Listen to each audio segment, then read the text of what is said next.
आपले सरकार जनतेच्या दारी या ब्रीदवाक्याला प्रत्यक्षात आणत राज्याचे वनमंत्री गणेश नाईक यांनी चंद्रपूर जिल्ह्याच्या दौऱ्यावर असताना वनविभागाशी संबंधित समस्यांवर जनतेशी थेट संवाद साधला। या संवाद सत्राने नागरिकांना आपल्या अडचणी थेट मंत्र्यांपुढे मांडण्याची अभूतपूर्व संधी मिळाली।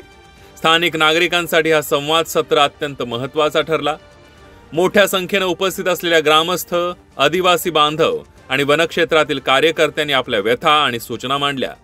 प्राप्त झालेल्या तक्रारी, सूचनांची व प्रत्येक प्रश्नांची वनमंत्री गणेश नाईक यांनी संबंधित अधिकाऱ्यांना विहित मुदतीत अहवाल सादर करण्याचे आणि आवश्यक ती कार्यवाही करण्याचे स्पष्ट निर्देश दिले।